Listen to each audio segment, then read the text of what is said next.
Boxing fans, so I was going to do this video yesterday, but I'm doing it today instead. And this is about Sergio Martinez and where he goes next, who's he fight next. And it seems, Martinez is a very unfortunate guy. He's in the weakest 160-pound limit that has been there for a long time. He's beat everyone out there who's willing to fight him, from 154 to 160 pounds, and now people are avoiding him like the plague because he doesn't have a huge name in terms of couch potato fans to use his bargaining power, and people find it a lot easier just to ignore him and brush him under the carpet instead of fighting him. And let's be honest, most people who haven't fought him right now could possibly lose to him.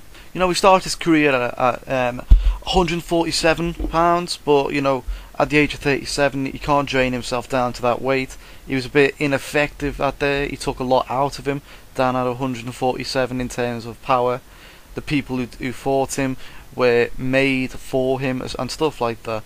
He does fight the best whenever he can at 154, and at 154 he's now got this left-handed cannon that pretty much is more effective than at 160, and he wants to get the bigger fights. The only thing is, no one else will really work with him. He's the epitome of hard work. He's never had it easy like some of the other people in the division. He's had to work very hard for everything. He was given like a HBO ticket once, and he had to make it work, and he looked really good on it, and since then he's been more of a regular on HBO, except he's still not getting those bigger names. A lot of things about HBO have come up more recently, and their bias, which is disgusting. I'm just going to run through one of the questions, or two of the questions in fact, that the HBO team have asked Sergio Martinez in his past two fights. And the first one is from the Darren Barker fight, and this is how it was said. It was, Sergio, Bernard Hopkins has said he'll fight you at 170 pound catch weight. And Martinez replied, 170 pounds? I walk around at 165. I don't think I could make that weight. Actually, he didn't say that. His translator said it, but you see what I'm saying? So he can't make 165 pounds sustainably, never mind 170. Let's take that on forward to the next fight. Next question, in fact, okay? Sergio, instead of moving down in weight to 154, why don't you move up in weight to 168 pounds to fight Andre Ward? I'm not going to offer the response that Sergio Martinez offered, because one, it's the same response as the other one, as in he can't make weight. It's like saying to Mayweather, Mayweather, the way you're a small guy even for 147, why don't you go up to 168? How about that? No one's gonna. It's stupid to even suggest it. It's so bad. That's just the stupidest question I've heard from an HBO team in quite a long time. Same question twice and same answer given back. Come on. And here's another question. How come no one's asking Mayweather to fight why he's fighting Cotto instead of Martinez? That's a good question that someone should say to them. And Mayweather gets slaughtered by a HBO. You'd think they'd have asked him that one. Obviously the free ride man Pacquiao, who gets a lot of nice questions off HBO. He doesn't get slaughtered like other people do. Why has he fought for a title at 154, but he's never fought against Martinez? Very good question. Or why doesn't someone go to Andre Ward and say to him, hey dude, I know you fight at 168 pounds, but how about you come down in weight to 160 pounds and help out Martinez? I know that this is a weight you haven't fought at since you were an amateur, well before the Olympics, but please, come on, make the weight that you can't make sustainably and give Martinez the fight. So stupid question, wouldn't it? Everyone would laugh the person out of the arena. Okay, so let's look at some of the opponents that Martinez could fight should he stay at 160 pounds. And the first one we're going to look at is Dmitry Pirog, who beat the Golden Child for his world WBO title. And basically, he seems very happy to be defending his titles out of Russia, even though since his victory he has not yet fought a real big name boxer. Most recently he was due to fight Darren Barker, who was knocked out by Sergio Martinez in the 11th round, and unfortunately he got himself an injury and had to pull out of the fight. It was apparently it was a genuine injury too, not one of these Vitaly Klitschko injuries where apparently you're injured but then you sign a fight to fight someone else like a week later, one of those ones. And unfortunately Do I see this fight happening overall? No, I don't. I think there's too much in the way of this fight. Plus, Dmitry Pirog does not have a huge name himself. Moving on to Chavez Jr. Probably, this is going to be Bob Adams' new cash cow once Pac-Man leaves boxing. And, he has some attributes that would make him able to, move through the weight limits. At least 2 of them anyway. And make some money against different types of fighters, fighting at different weights. That's what he could do. That's the plan, usually, with Bob Arum nowadays. He has no intention whatsoever of fighting Martinez. Let's get straight to the point. Let's not beat around the bush. Because, Martinez is too good a counterpuncher. And Chavez is too easily dragged into a fight. That would make him very susceptible to that left-hand cannon of Sergio's. And basically, I wouldn't expect Chavez Jr. to make it out the fight alive. Moving on from that, the WBC have said that the belt will become vacant if Chavez doesn't fight Martinez next. However, Chavez is fighting Martin Murray next, so I smell bullshit. Right, the way HBO have their little questions after the fight? Here's an EBN question of the day. Chavez, the way you were drinking in a training camp, what's that all about?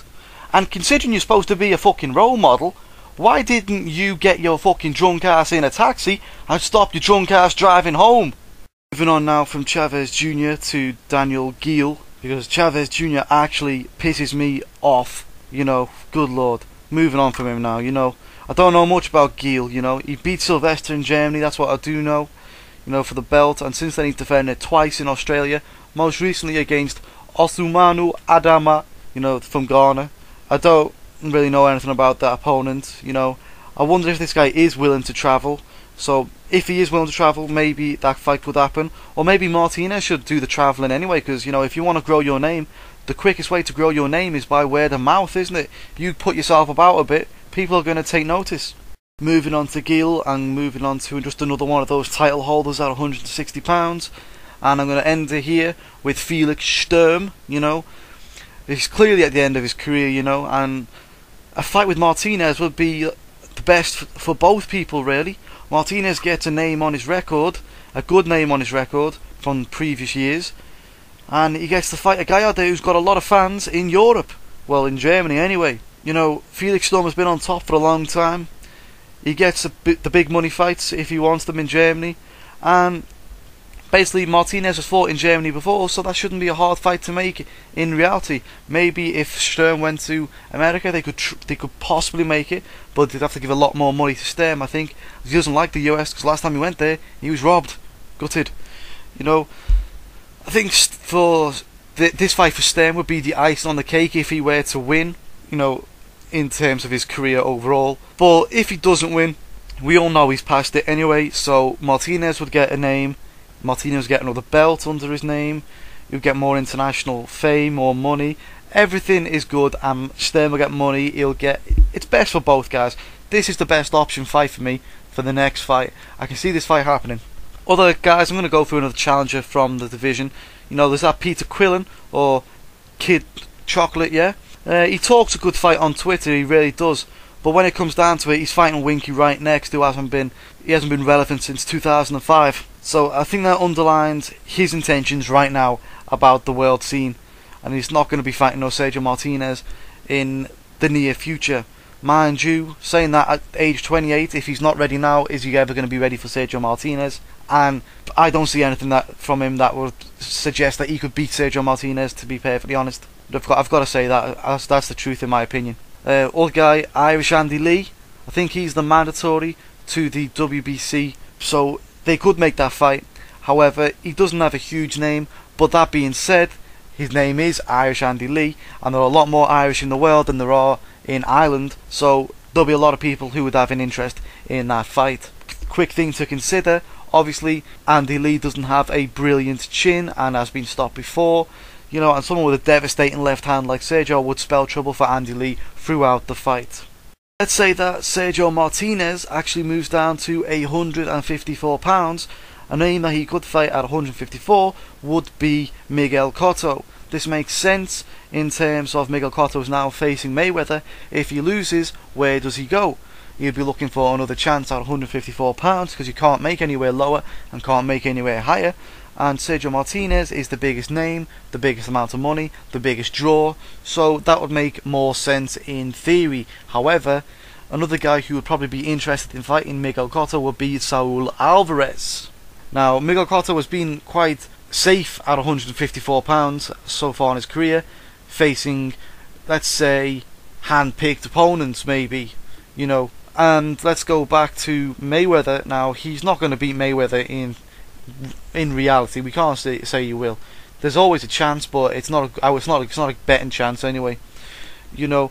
So maybe a fight against Sergio Martinez would be a good end of the road or all or nothing fight for Miguel Cotto. But we'll have to see how badly he loses to Mayweather, really. Obviously now we can move on to Mayweather. And let's look at Mayweather, you know, due to his jail sentence, that sort of cuts him out of this fight in the short term. But, you know, in theory, I don't like this fight for many reasons, and I'll go through some of them now. One, this seems like a lose-lose situation for both boxers moving. You know, by moving to 154 pounds, Mayweather has opened up the floodgates to criticism, you know, if he doesn't fight Sergio Martinez at some point. You know, even worse, he could drain Martinez down to 150, or even worse again, 147 pounds, and the critics will have endless supplies of ammunition to just throw at Floyd Mayweather. You know, it's true, and I just don't see this fight happening, really.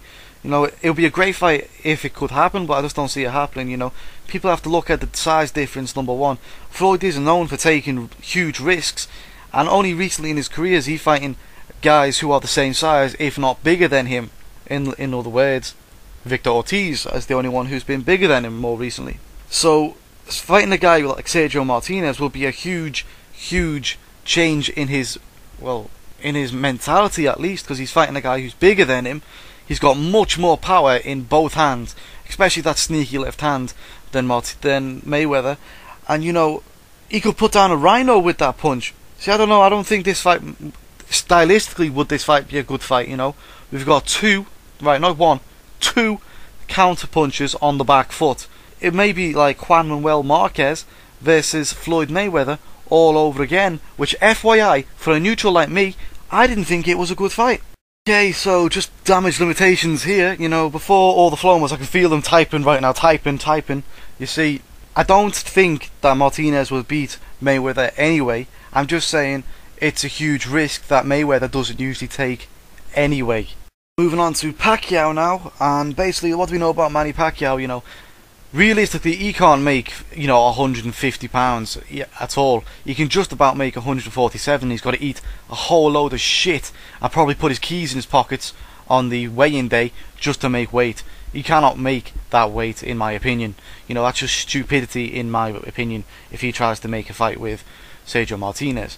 You see, he would have to drain him all the way down to 147 pounds minimum if he wanted to fight him, and for that reason I just cannot see this fight ever happening.